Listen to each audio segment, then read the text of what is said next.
Yo, what's up everybody, it's Fright Delight, and we're a little over halfway there in the franchise. Homies, as much as I love these movies, they're starting to get old real quick. Hopefully talking about the Halloween reboot made in 2007 will change things. The movie is about Michael Myers returning to Haddonfield 15 years after murdering his family to find his little sister Laurie. From what I understand, the general reception of the film is that people actually like Michael's backstory and the explanation as to why he's evil, which surprised the hell out of me. Another positive I've seen for the film is that they made Michael more disturbing and more vicious than he's ever been up until this point, which makes for some tension-filled scenes throughout certain parts of the film. Some of the negatives I've seen for the movie is that the characters are next to unwatchable. There's nobody to root for, and the journey seems meaningless, which I'll have more to add once we get to my thoughts and opinions, because damn, that's spot on. I see that the entire point of Michael Myers was missed, and that he's been made into a sympathetic character instead of the essence of evil without explanation. Now, as you can hear, the general reception has a pretty mixed reaction to this film, especially to Michael Myers. On one hand, some people love that we get a backstory explaining his upbringing and giving us more of an understanding of his actions. And on the other hand, some people don't like the entire character of Michael Myers being spoon-fed to us, trying to make him more relatable. Now, I can see both sides, but which side do I land on? Well, we'll talk about it after I recap the movie and end it off with a tier list. Now, let's stop playing and see what Michael's up to. The movie starts out with a quote from Sam Loomis transitioning us into Halloween, where we meet a young Michael Myers playing with his pet rat, and right in the kitchen is some of the most trailer trash dialogue I think I've ever heard. That's all that fucker does is cry. Crying shit. After more unnecessary yelling from Deborah and Ronnie the stepdad, Judith walks in and doesn't make anything better. She's told to get Michael ready for school, and as she's walking away, Ronnie makes a weird comment about her ass, letting me know he's a creep. The family dynamic isn't the best for anyone there, especially baby Angel and young Michael. Even when Michael gets to school, he can't catch a break, getting bullied right after taking a piss by a kid named Weasley, and he doesn't even get to wash his hands. Michael tries to fight back, but the bullies overpower him and jump on him before the principal walks in and helps him out. Michael doesn't thank him. Instead, he says it's a little too late for that. Fuck you. What did you say, son? Later that day, his mom visited the principal's office, very upset that Michael got in trouble at school yet again. It always kills me how adults in the school system want you to be the bigger person when you start to fight back, but damn near the first to turn a blind eye when you get your ass beat. You see how Michael's the only one in the office? This type of shit turns the bullied into the bully, or something more sinister like a Michael Myers. Deborah is learning how sinister Michael can get with the proof she's given by Dr. Sam Loomis himself. She's shown a dead cat and various pictures of other dead animals killed by her own son. While she's getting put on game, Michael sneaks out and grabs a clown mask and heads out to follow Weasley with ill intentions. As Weasley makes his way back home, probably taking a shortcut, Michael pops out from behind a tree and whacks his ass with a branch and continues over and over until he's broken and bloody. Michael lifts his mask to let Weasley know it was him. Yeah, you might as well pack it up, my boy. Michael isn't letting what you did earlier slide. After he delivers a painful death, Michael makes his way back home with only one thing on his mind: trick or treat. He begs his mom to go out, and she reluctantly agrees before she tells him this is his last night having fun after what she just found out from the principal. Right before she goes to work, she tells Judith to take Michael trick or treating. She agrees, but as soon as the doors close, she switches tunes on him. What about trick or treating? Are you kidding me? Go by yourself. Aren't you too old for that anyway? Later that same night, Michael sadly sits outside, heartbroken about not going trick-or-treating. After a while, a switch is flipped and he goes back in to pay a visit to his stepdad while he's off the perks. Well, I'm not sure if he is, but that's the only way I could make sense of him not waking up when Michael duct tapes him to the couch. He stands over Ronnie thinking about all that shit he was talking earlier. We're starting to annoy me, boy. I hate you. And I hate you too. You see this?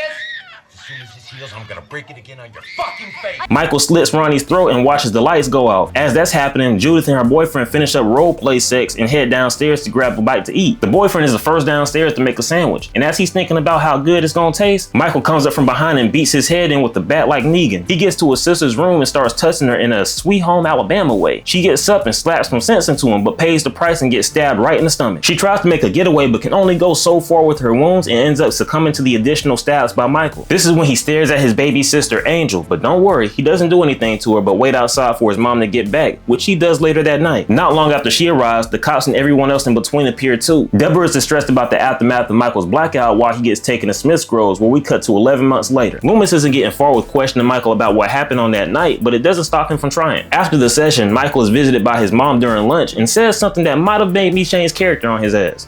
Is everyone at home okay?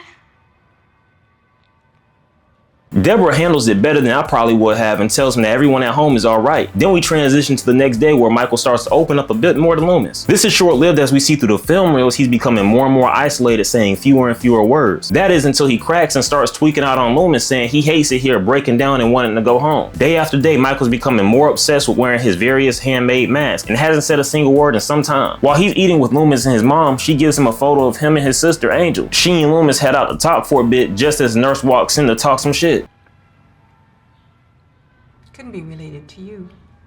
Michael doesn't take what she said lightly and sends her to the upper room immediately. Deborah and Loomis rush back to see the horrific sight, placing them in despair, especially Deborah. Later that night, as she's watching some old home videos, she starts to drown into a deep depression, deciding she wants to opt out. 15 years after that bleak scene, we cut to a longtime caretaker of Michael named Machete. Well, that's probably not his name, but that's the only thing that comes to mind when I see the actor, so we'll call him that. He puts the new hire on game with Michael, letting him know not to mess with his ass. The two take him to Sam Loomis, where he's told that he won't be looking after him anymore after not being able to get through to Michael. Sometime later, the new hire brings his bitch-ass homeboy to do some despicable things to one of the patients there, and to add the cherry on top, they decide to go to Michael's room to do the deed. The two sick bastards mock him while having an I spit on your grave moment on his bed. Michael is okay with that, but messing with his mask is crossing the line. Michael gets up and manhandles one of them while taking a couple of ineffective hits from the baton. He's like an anti-hero in this scene, killing the scumbags and probably leaving the other patient alive too. The reason I said that is because we actually aren't shown her fate, but we are shown what happens when Machete gets back from his break to see a number of dead bodies down the hall. As he turns right around, that big behemoth of a man is right behind him with the cold look in his eye. Machete nervously tries to put the cuffs on him, but Michael isn't going for that and fights back, drowning him first, then dropping the TV on his head like Sidney did Stu. Sometime later that night, Michael makes his way to get some new clothes. He finds somebody with the same shoe size and shirt and decides to hit a lick on the one and only Joe Grizzly, bitch. Michael doesn't waste any time and walks out with a brand new fit. This is when we transition to Haddonfield, where we meet Laurie Strode and her parents. After showcasing her sexual sense of humor to her mom, she slides to school. While this is happening, Michael gets back home and finally finds his old mask he can fit. After he gets into his mask, he takes a moment to peek at Laurie after she gets out of school with her friends Annie and Linda. As she walks back home, Michael follows her, finding out where she lives. Not long later, we catch up with Loomis on Michael's trail. We also find out that he wrote a book about Michael Myers. I kind of feel like this makes his character a lot less genuine, but that's just me. That night, Linda and her boyfriend Bob make their way to the Myers house to get busy on the bed, but in their case, they're getting busy on that hard ass floor. After giving some weak strokes, Bob goes to get something out the van. When he comes back, Michael snatches him up and ends him in a similar way to Bob in the original. Oh, he even does exactly what his predecessor did in the 70s by wearing a bed sheet and pretending to be Bob. This Michael is different and doesn't give Linda a chance to hop on the phone before he strangles the life out of her. He makes his way to Laurie's house after she dips out of there to make quick work of her parents. I might be sick, but it was kind of funny how Michael is holding up a picture of Laurie while he's fucking Cynthia up. Meanwhile, with Loomis, he's out gun shopping so he can exercise his Second Amendment. Then he makes his way to get help from Sheriff Brackett. Of course, there's no belief until Loomis convinces him to call the Strode house, and there's nobody answering the phone. While they're on the way, Laurie is babysitting the neighborhood kids watching the movie, and Annie is getting it on with her boyfriend. That is until Michael appears saying, "My turn," and yanks him off like the next person in the orgy. After stabbing Annie's boyfriend, Michael makes his way to her, grabbing her just before she gets outside, dragging her to her doom. As this is happening, Laurie and the kids are finishing up the movie when they decide to go to Annie's crib. It doesn't take long for them to get over there, and when they do, they're immediately met with the dead bodies of Annie and her boyfriend. Oh, never mind, Annie isn't dead yet, and Laurie tries to comfort her as she tells the kids to run for help. Right after that, Laurie makes a decision to call the cops and goes to the living room to make that happen. She makes the call, and this simultaneously alerts Sheriff Brackett and Loomis, causing them to head in that direction. While they're on the way, Laurie finesses her way out the house and into the streets after being chased by Michael. He's on her tail, and as she's on the way back to her crib, Laurie gets there and the kids open the door just in time before Michael shows up. They lock the door and rush into one of the rooms upstairs. That's nothing to Michael, and he bursts through the door slowly, making his way to him. The cops actually show up on time instead of at the end of the movie, walking right into Michael's death trap. One of the cops gives the survivors hope right before they're stabbed to death. Michael bursts through the bathroom door ready for action. This is when the second officer pulls up and starts shooting with no hesitation. You think that can stop Michael? Hell no. He walks up and handles the cop before making his way back to Laurie, not even worrying about the kids. He brings her back to his old house and keeps her there for a while to look at her friend's dead body. At the same time, Loomis and Sheriff Brackett make their way to the crib Michael just left. When Sheriff Brackett sees his daughter, it sends him into despair, which you would do to any man with a daughter. And Loomis slides out of there believing he knows exactly where Michael is. As Laurie is mourning the loss of her friend, Michael interestingly tries to comfort her by trying to give her the same picture their own mother gave him. The only thing is, she doesn't give a damn about that because she's just trying to get out of there. Michael then takes his mask off, showcasing his true identity to Laurie, but she couldn't care any less than she does now. She slides her hand to Michael's dropped knife and then stabs him and tries to run away. Laurie finds it difficult to get out of there, seeing the doors are sealed and the windows are boarded up. She ends up climbing up the cupboard cupboard and into another room that looks more like a backyard than anything. As she's crying her eyes out trying to get away, Michael wakes up and puts his mask on, then immediately gets to Lori as she's making her way past the gated door. Just as she's escaping Michael's house of horrors, she falls into an empty pool that should have took one of them ankles out. But ankles don't matter at this stage in the game. What matters is what Michael's gonna do to Lori when he gets into the pool. Just as he's walking down towards her, Loomis pops up and calls out to him saying to let her go. But Michael looks back and listens for a split second and says, "You ain't built for this world," and turns back around. This is when Loomis pulls out the revolver and shoots Michael like Franklin did Kevin. This gives Loomis and Lori enough time to bounce. Once they get into the cop car, instead of pulling off, they have a dumbass conversation about the boogeyman giving Michael enough time to snatch Lori out the car. He drags her to the house and Loomis tries to use top no jutsu, but Michael ain't hearing none of that and juices his head. In the midst of all the chaos, Lori finds a hiding spot and tries her best to conceal herself. After Michael finishes up with Loomis, he walks around the house trying to find Lori. Then he starts tearing down the walls faster than I do in the bedroom. Lori's still out of sight, finds and grabs the revolver Loomis had, and as she does, Michael pops around the corner, continuing the chase. This is when it's revealed Loomis isn't actually dead, and he uses the last bit of strength to hold on to Michael, giving Lori a chance to escape. She makes her way to the attic, crawling loud as hell, causing Michael to get a 2x4 and start smashing the ceiling until he can get to her. After a few close calls, she's able to, never mind, she falls through the ceiling like an inexperienced electrician, coming face to face with Michael. Broken and bloody, Lori raises her gun at him like Rick Grimes in season 9, but Michael rushes towards her, tackling her off the balcony onto the front lawn. A nearly defeated Lori gradually gets up, grabbing the gun and looks at Michael, almost unable to pull the trigger until he grabs her arm, causing her to do so,